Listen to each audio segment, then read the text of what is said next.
Hey guys, welcome back to my channel. I'm Amber, and I am sorry that this is going to be crap quality, but for some reason I don't have enough space on my phone, and it's driving me insane that I can't seem to do this video through my phone where the quality would be better for y'all.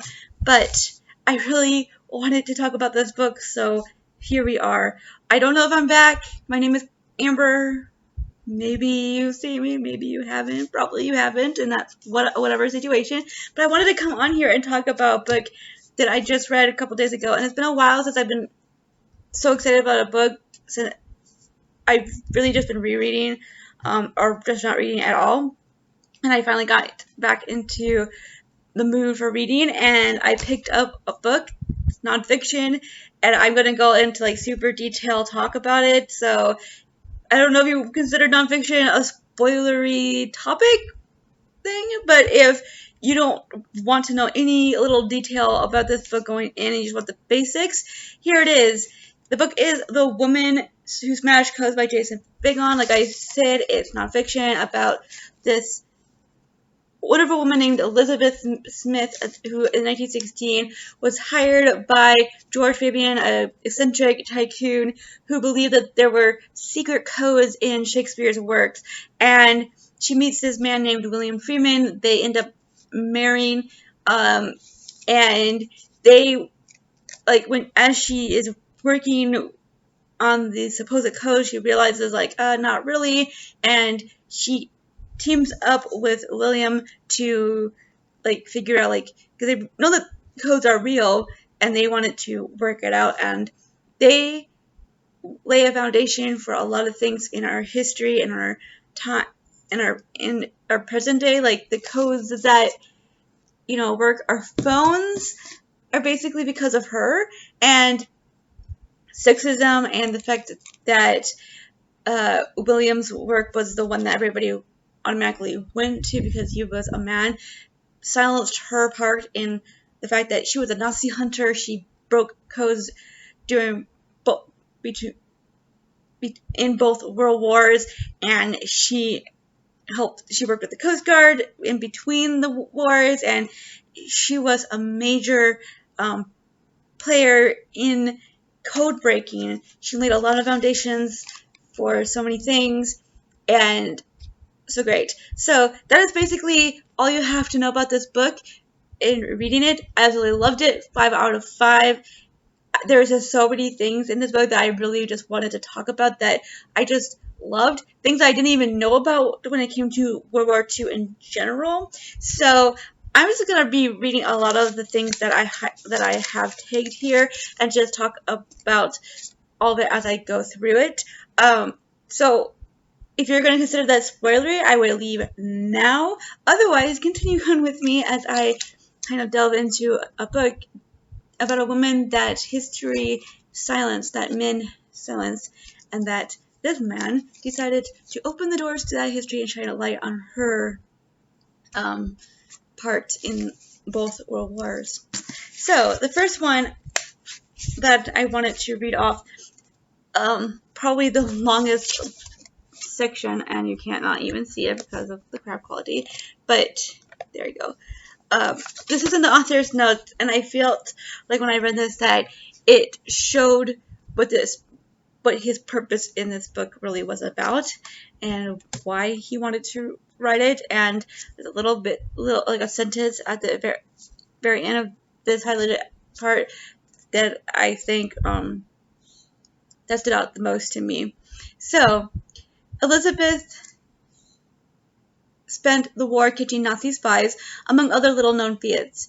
Working with an elite code-breaking unit that she founded in 1931 and collaborating closely with both British and U.S. intelligence, Elizabeth became a secret detective, a Sherlock Holmes on the trail of fascist agents infiltrating the Western Hemisphere.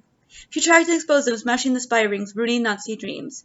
In a broader sense, she filled gaps in agencies that weren't prepared for the battle of wits that now faced them, a pattern that repeated throughout her entire career. The FBI, the CIA, the NSA, to different degrees, Elizabeth pressed her thumb into the clay of all these agencies, when the clay was still wet. She had to shape them, and she battled them too, a woman hammering herself into the history of what we now call the intelligence community. But when powerful men started telling the story, they left her out of it. In 1945, Elizabeth's spy files were stamped with classification tags. and hidden in government archives. Officials made her swear an oath of secrecy about her work in the war. So she had to sit silent and watch others seize credit for her accomplishments, particularly J. Edgar Hoover, a gifted salesman. Hoover successfully portrayed the FBI as the major hero in the Nazi spy hunt. Gratitude flowed to Hoover, increasing his already considerable power, making him an American icon. It's not quite true. The history is written by the winners. It's written by the best publicists on the winning team. What follows is my attempt to put back together a puzzle that was fragmented by secrecy, sexism, and time. So, that sentence, it's not quite true that history is written by the winners. It's written by the best publicists on the winning team. I think that's so true. I think there's so many times that we see that very clearly, where people who, they just take the credit, and people are like, oh, okay, and they just accept that the credit goes to them on face value without doing their research. I think especially in present day times, that has become very important, and we've become more we recognize that more, that we need to do our research and make sure that these are the true facts. What do we call it now? Fake news. So I think that there's just so many things. There's like a few things here and there that makes me think of what's going on in our country right now, and that sentence makes me think of certain things now. But she has actually, she fought against men throughout her whole career, and the fact that, of course, she was a woman. So she, at this point where I'm going to now, she's been working at River Bank for a while. World War II, not World War II, the First World War, the Great War has started.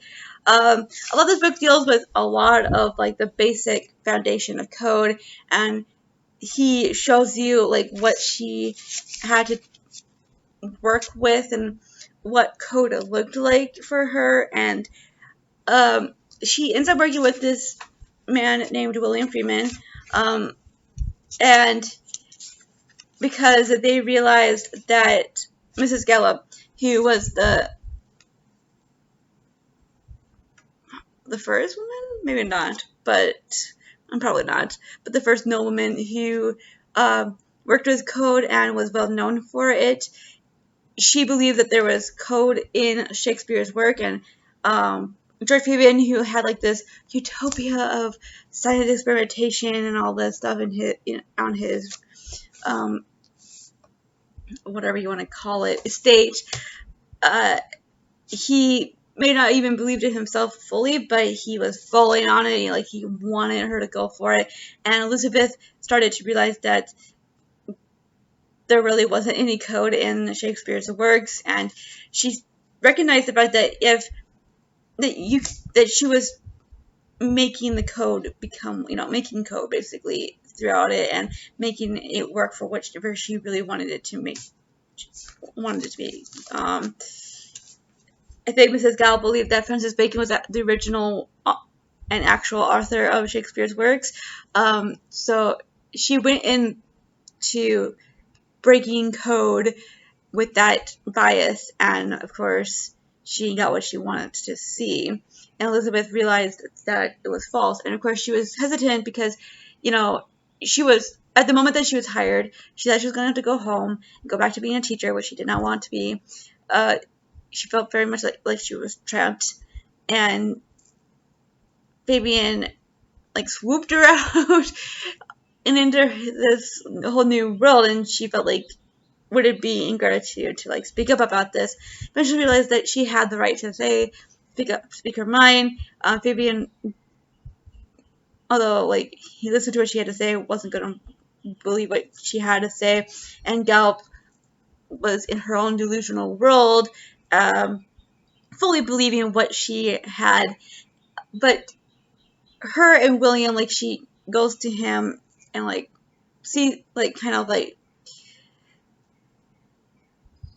tries to see am I the only one that believes this? She finds out that no, she isn't. So they end up working together, breaking code, and teaching themselves what code looks like, what how to break code.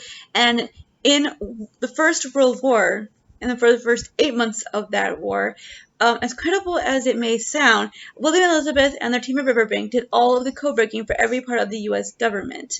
And the broader scientific insights of the Riverbank publications emerged directly from these day-to-day puzzles solved under wartime pressure. So, by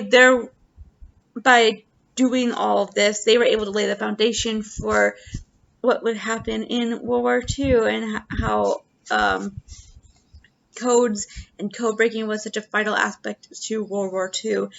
They taught themselves and they taught others about this, about cryptograms, and and by doing this, they created a whole science, cryptanalysis, and they were able to learn and teach throughout because of that. I just think that's crazy. And seeing everything that what they were doing boggled my mind. Like, I've tried, in those books, you have try to break these codes, and I never can break the codes. It's too much for me. But Elizabeth was just, her brain worked so fast. She was able to learn on her feet and just work these codes, and it's just really sad that it took so long for her work to be acknowledged. Then after that war, during the 20s and early and late 30s, so you have William, who goes to war at some point during the First World War. He wanted to from the beginning, but Fabian he did. He prevented him from entering the war. And eventually he backs down. He goes. They're married by this point, and then after the war, they have to kind of sneak away from Riverbank because Fabian wasn't going to accept it. He even they tried to, in an open fashion, to get another job to leave, but he was blocking them, and so they kind of had to sneak out of there. They find a new life. William works for the Military Intelligence Division of the War Department, and she basically becomes a housewife, and William becomes very, very much in high demand. So here's the thing: William would deal with the mechanics aspect of code, that was his forte. So he was able to break down the machines, the code making and breaking machines, the Enigma, the Kria. He knew, that was his expertise, where she was the one that did the paper and the actual breaking of the code. That was her expertise. He broke the machine basically, and he actually created a code machine that was used throughout World War II also.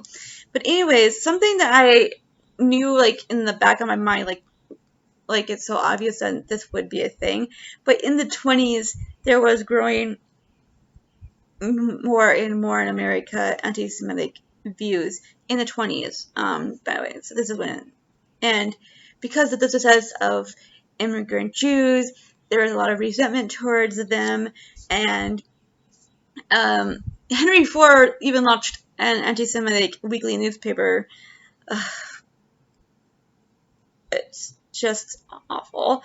And here's the thing: the Military Intelligence Division would track intelligence reports about Jewish activities on index cards labeled Jews race, and these were his co-workers. So he felt he had to tread very carefully in Washington, because he didn't feel he knew that there could be anti-Semitic reaction towards him, and it felt that was very close by at all, very close to him all at all times. And because he was so busy, if they couldn't find him, people would go to Elizabeth. And of course, Elizabeth felt insulted by this, that like they considered her the second brain, like the second-hand brain. So like she did feel like it was assaulted, but of course at the same time she was a codebreaker in her own right, and she loved that, and so she was willing to take whatever they were giving her. So the Navy hired her first in late 1922 because they had lost a civilian codologist, Agnes Meyer Driscoll, a woman with a mathematics PhD. She left for the private sector, and they needed somebody else, so they asked Elizabeth. So she said as long as she could work at home, because she had 2 children, and she didn't feel comfortable like leaving them all the time, she was like, okay. And I think at the time also she was pregnant with the youngest one, so they're like, okay. So they would just hand her all these codes.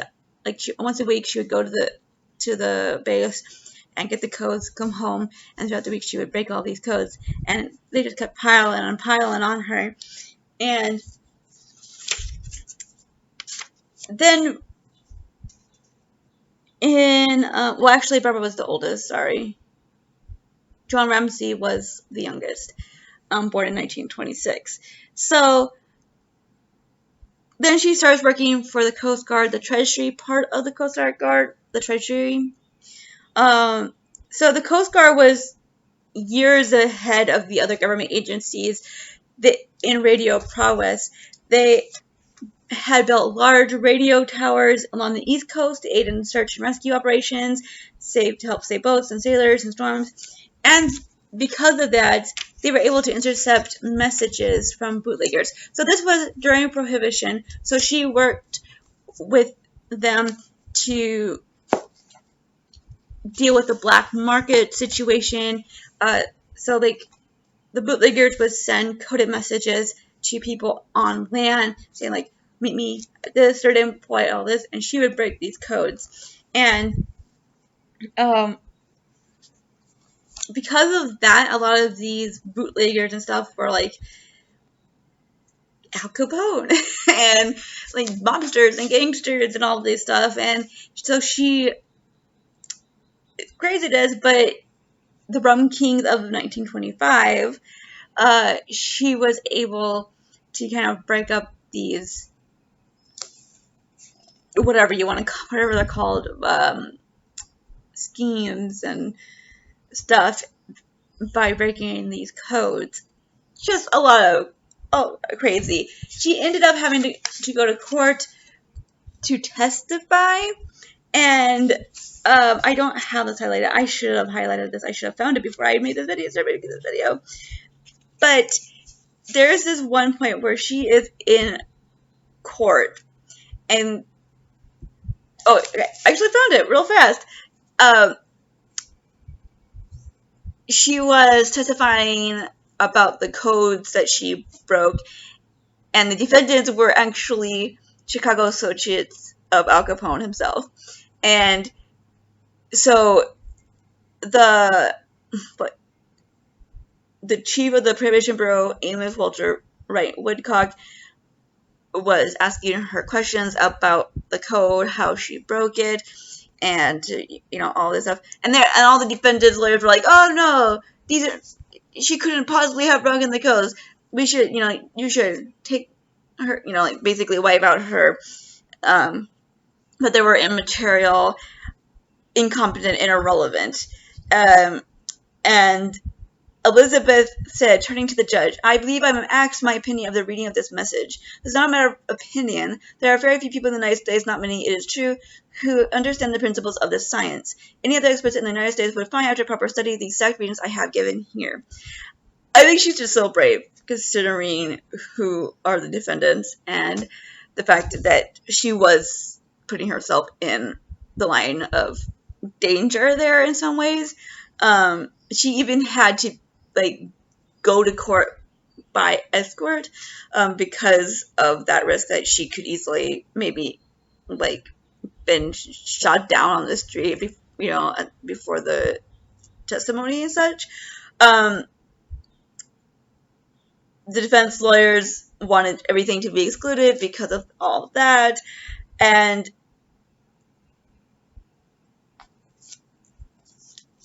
when cross-examination came along, they're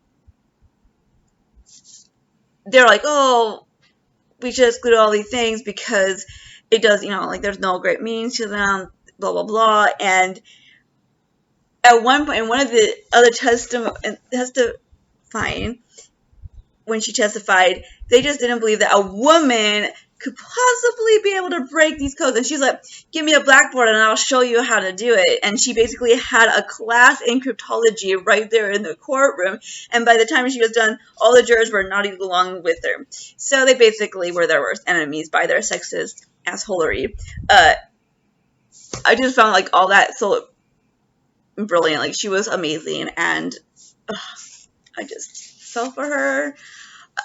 But then we get to World War II. So during World War II, her and William's marriage kind of silenced because he's working in a very secret world, and so is she in a way. But I feel like I think his was more so, or at least it was more stress on him for that, because his relationship with his wife was very hard on him to not be able to talk to her about things. So there is that aspect of the story that she had to be strong for the both of them throughout the war, because like he had a mental breakdown. So while she was taking care of him, she was also doing all these other code breaking that was like 24/7 work. Like, she was working like all day long, every day of the year, and having to take care of her husband while he had this mental breakdown. Like, she had to constantly build him up so that he could continue on with his work too. But interesting aspect of the war that I did not know about was the fact that there was a lot of Germans living in South America, Argentina, Buenos Aires, Brazil, I think, even.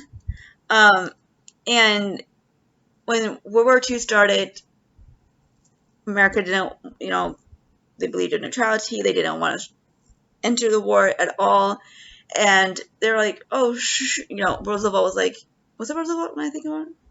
Yeah, Roosevelt was like, we're not going to enter the war. Don't worry about it. But underneath it all, when he was with his cabinet members and all that, he was like, I think we should be worried because there's a lot of German and Nazi sympathizers, fascists living in South America, and if Germany gets a strong foothold in South America, that makes them that much closer to us and being able to attack us. And I just was like really surprised, I felt like, because how did I not hear about this part of the war? The fact that there were Nazi spies in America and South America, and there was a Brazilian movement called integralism, that was basically a fascist Nazi movement. Like, what the hell? They were very anti-Semitic. There are spies in South America, and of course, Argentina. Hitler had a strong affinity towards Argentina because they protected German interests in the First World War, even though they were saying that they were neutral the whole freaking time. So I just was like, what? And this is why Roosevelt was really worried about an attack from South America, because of all this. And I didn't even know this. Where was this in my history class? Like, this is so important. And because of that, this was where Elizabeth, part of where she comes in. So there is this man named, I don't know if this is where he enters, but there's a man named something Becker or other. His code name was Sarjo. So I'm going to call him by Sarjo because that's easy. So there's this man named Sarjo who was a Nazi spy living in South America. They wanted him there to overthrow governments and all this crap. I can't believe I didn't know this, but there's all these codes coming in and out of South America, and she was helping to break these codes. She was breaking these codes, and she realized that there was some very important information there. It took like 5 years for them to take that seriously, and she was breaking all these codes, giving them their like that's all freaking important. Like, she knew that there was something going on because there were so many repetitions of his name and several others, and so she knew they didn't care or didn't pay attention to it enough. But she was basically playing a game. Well, I don't think he even knew, because Germany, I don't like, for some, like, in this aspect of the war, I just don't know how they lasted so long, because they did not believe that America could ever possibly break their codes, even though their codes were so simplistic. Considering that how long that she'd been breaking, but these codes were pretty simplistic for her. They were using like a book, like you see how like you have to have a key, like you have a key, and they would use a key, like you would use like the date, so like say November 9th, and then you would use that to choose the page, the number, and the sentence and all this stuff, and then you would use that key to be like the key for the code, and then you make the code, and then so they assumed that because they didn't have the book, they didn't have the key, that therefore there's no way they could possibly break the code. What they didn't know is that she didn't need the key to break the code. She had a way of layering and all this stuff. It's crazy, very complicated. I'm not going to go into it because it hurts my brain to think about. So she was able to break their codes. It got really hard when they ended up finding out that they had found out about them, so they had to rework their code. They changed the Enigma machine and made it more complicated, yet it wasn't enough to defeat her. So she ended up breaking this huge thing when it came to Sarjo. So anyways, the FBI, so because she had to work with the FBI, and Hoover was such a huge chauvinist. He didn't believe that women. There were 3 female agents when he took over the FBI. He got rid of them. There was no women who joined the Bureau until after his death in 1972. That's a huge freaking long time. And his least favorite person in the whole wide world apparently was Eleanor Roosevelt. Yeah. He says, well, the author writes, women in Hoover's Bureau were only deemed fit for boring clerical functions, according to the member of a well-known agent. It's really alright to bullshit them and ball them, just don't tell them any secrets. So, there's that. But then in 1940, Hoover got himself in a jam because codes, and the FBI didn't know how to break codes. So, she comes in to teach the FBI how to break codes, basically.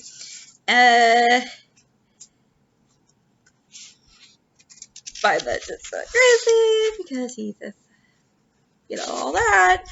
Then you have because she ends up working with the British. Roald Dahl and Ian Fleming, very well known, very popular authors of today. They had an organization they called British Security Coordination, purposely very boring and bland, so to deflect scrutiny. They entered the U.S., trying to make it not a big deal about their presence in there.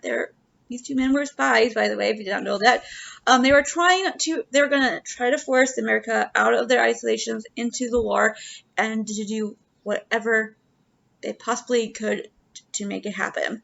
They tried to strike a deal with J. Edgar Hoover. He was like, no, can't do it because of the rules of neutrality, which is true, but it was also an empty excuse because he could have found a way to work with them on this, but he didn't want the British operating in America because he wanted to make sure that him and his FBI were the ones who got all of the credit for whatever made it happen.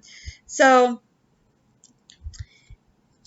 they planted the seed that eventually grew into the CIA. So they basically made their own agency out inside the USA, and that would end up becoming the CIA at a point. And they started making friendly advances towards Elizabeth Freeman to help them with. They had a mature radio intelligence agency, but Elizabeth's unit had access to the coast, like all these other intelligences that the FBI didn't have, and was incomparably better than that of the FBI. So they're like, oh, let's use her unit for all of that. So she was doing a lot because not only was she breaking codes for them and for the FBI, she was making special devices and tools for the G-Men so that they could easily solve future intercepts on their own. So, in other words, when the FBI was able to solve its own messages, this is only because Elizabeth had given the technical laboratory the means of solution. The laboratory run by the G-Men she herself had trained in 1940. Like, all the things that the FBI is able to do now, and all of our intelligence agencies can do now, all because she did a lot of things, so did her husband. Craziness. And at that time, that was when William had his first mental breakdown. And this is also when they started realizing about. This is when she started noticing Sarjo. Here is a picture of him. His actual name is Johannes Siegfried Becker. He was a Nazi spy, like I said, working in the Western Hemisphere. He was able to slip through the cracks for a very long time. A lot of it because he has so many different names and everything, but he did have like a code name in the code that she was able to break.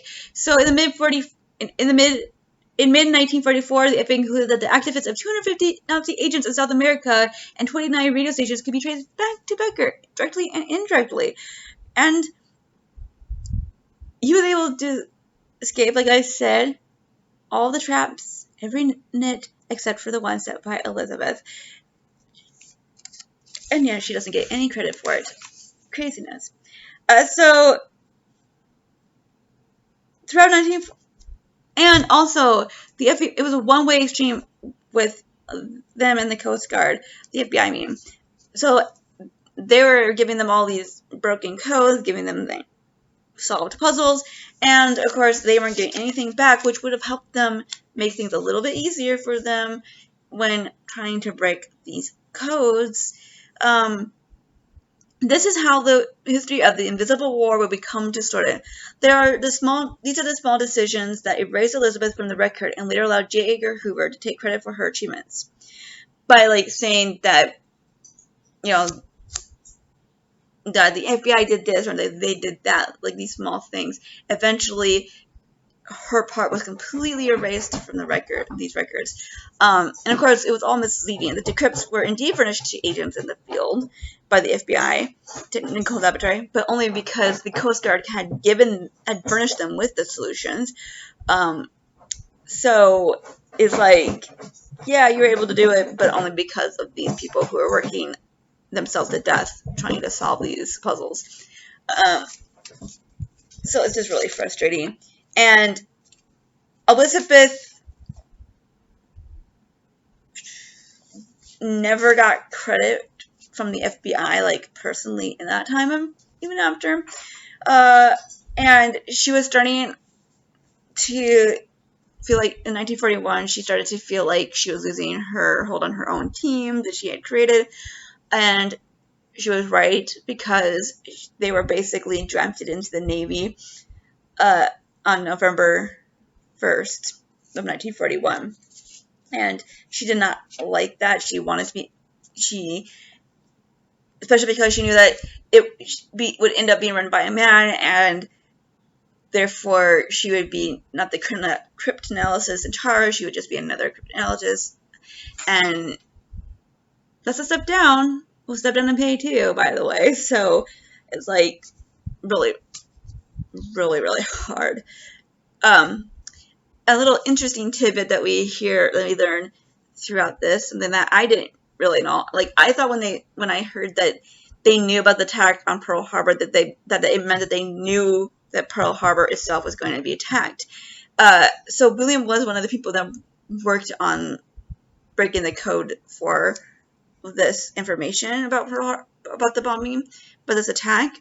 The thing is that they didn't know where it was actually going to happen. Like, he was very upset when it happened. He couldn't figure out where they messed up. But here it says that it was obvious from magic that Japan had been poised to strike. The only mystery was where. What surprised William on December 7th was not the attack itself, but the location, because he had thought that it was going to be Manila, not Pearl Harbor.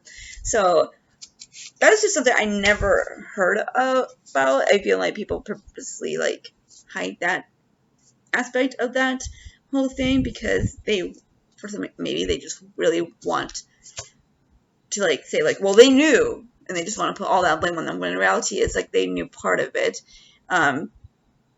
It was just misleading enough for them to be like, oops. So there's a lot of things that happened. She was not the leader of her team anymore. She was supposed to teach this man named Donovan. I know his full name is here somewhere, but she was forced into trying to teach this man named Donovan the codes and all this stuff, but he was totally belligerent, didn't care one thing, didn't listen to her, and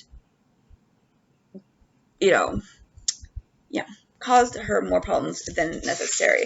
So you can see what her life was like fighting for this. Her codes saved over 8,000 lives. Her code breaking saved 8,000 lives one day, because she was able to break the code, the messages from the Nazis, because Hitler had place a bounty on the Queen Mary, and because she was able to break that, they were able to escape from that and saved all the lives on that boat. And just so many freaking things.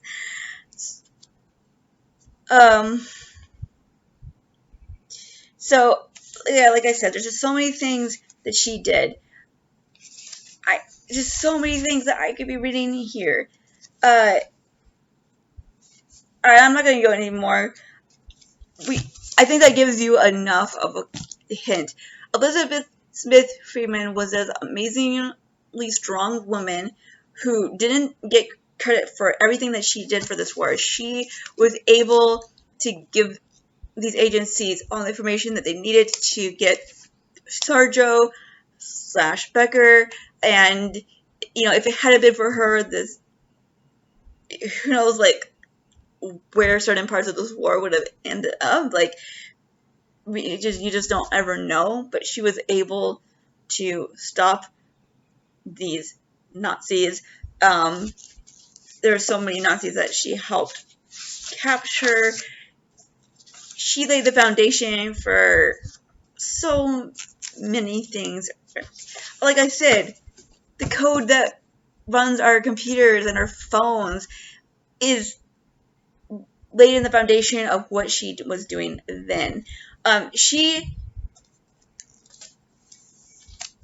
was doing all this while having to take care of her husband, who was having all these mental breakdowns.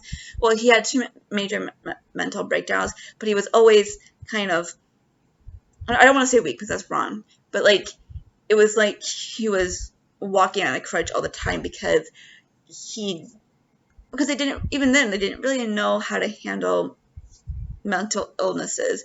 They always believed in pulling yourself up from the boot strings, and the family clearly functioned on that. She helped hide the fact that he was dealing with these with an illness from all these people so that he could keep his job, and all the while she was working herself practically to death, trying to break all these codes and doing so, and yet she didn't really ever get credit for it.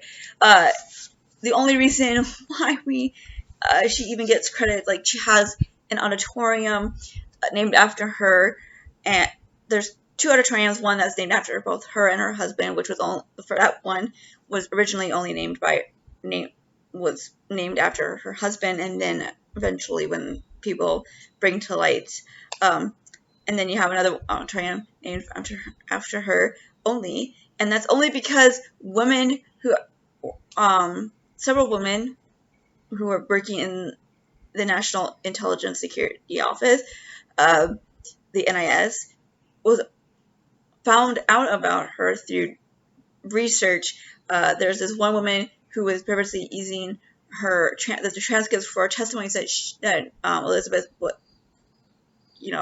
testified in to help her learn how to testify herself and how to handle herself on the stand. And these women worked to make sure that they realized that there was something more to it, and they unraveled that mystery, and she got credit. But I feel like she does not even get enough credit even today. I didn't even know about her until I picked this up very randomly. I thought this was actually fiction, until I realized that it wasn't fiction. So she never really got credit. She writes in one of the things that the only reason why the FBI was able to do anything was because of her, kind of along those lines. So after his death and after all that time, eventually realized that, that's when they started realizing what the FBI had done and did to her in that time. It's just, this whole book really shows how not only her, but so many women of that time were being silenced and erased from history. And it's so clear because there's so many women that fought in both world wars and they don't even get the credit that they deserve. You have so many movies and books that talk about the war, but it's always in the perspective of the men and building them up as all these freaking heroes, which a lot, they are. But there are so many women that were just as much of heroes, and yet they're basically erased from history. You don't hear about them at all. You don't see them in movies. They don't get their own movies. There's very few books that I have found that deal with their part of the war. And this is just another example of all of that, and it made me angry, but I also was just like, oh my gosh, like, look at this freaking hero, like, she was amazing. So this is a freaking long video. I'm sorry, I'm not going to be editing this at all because I can't really, but if you have not read this book, which I'm pretty sure many have not, read it. It's so freaking important to bring a light parts of our histories that we do not know, to give these people recognition that they deserve, that they may not have gotten, specifically, because I'm talking about her, Elizabeth Smith Beeman, deserves all of the credit and recognition that she did not get then. So please go ahead and pick this up. The writing was wonderful. The author was very personable through the writing. So if you're not super into nonfiction because you feel like it's super dry, this is not a dry reading. There are certain aspects that are dry, specifically when it comes to the mechanics of the code and him talking about the code. That at times I did find that a little bit dry, but just the story itself on the whole was not dry. It was very moving, very powerful. It gave me goosebumps. I just absolutely loved hearing about this woman who was silenced all her career. So yeah, highly recommend. 5 stars, like I said at the beginning. If you stuck it out all the way to the end, I applaud you. I am shocked and amazed. Thank you all so much for watching, and maybe you'll see me again.